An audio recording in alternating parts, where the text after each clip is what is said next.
सांगली कर्नाळ गावाजवळ शाळेतून मुलींना घरी घेऊन निघालेल्या पालकावर काळाने घाला घातला. ऊस भरून निघालेल्या ट्रॅक्टरच्या दुसऱ्या ट्रॉलीचा जॉईंट तुटल्याने पहिल्या ट्रॉलीपासून दुसरी ट्रॉली वेगळी झाली आणि यावेळी 3 मुलींसोबत चालत घरी निघालेल्या तरुणाने ट्रॉली मुलींच्या दिशेने येत असल्याचं पाहून क्षणाचाही विलंब न लावता झेप घेत मुलींना ढकलून वाचवलं. मात्र या अपघातात ट्रॉली वडिलांच्या अंगावरून जाऊन चिरडल्याने त्यांचा जागीच मृत्यू झाला. अभिजित निवृत्ती पाटील वय वर्ष 39 राहणार कर्नाळ असे अपघातात ठार झालेल्या तरुणाचं नाव आहे.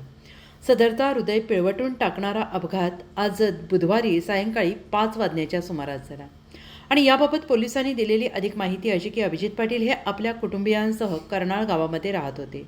त्यांची मुलगी याच परिसरात असलेल्या एका शाळेत शिकते. अभिजित हे बुधवारी सायंकाळी त्यांची मुलगी आणि तिच्या 2 मैत्रिणींना शाळेतून आणण्यासाठी गेले होते.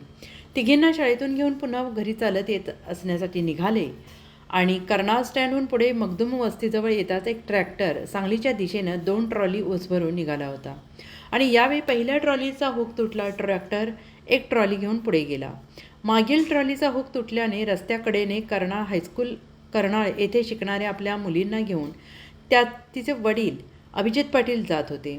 प्रसंगावधान राखून त्यांनी मुलींना बाजूला ढकलून दिले. ट्रॉलीचे चाक त्यांच्या अंगावरून गेल्याने अभिजित पाटील यांचा जागीच मृत्यू झाला. त्यांनी 4ही मुली वाचवल्या, परंतु स्वतःला वाचवण्यात त्यांना अपयश आले.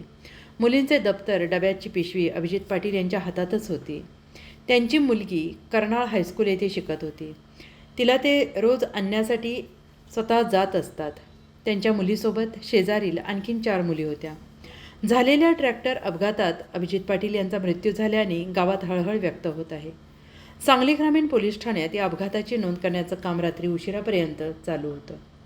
Bureau report, SBN Marathi, Sangli.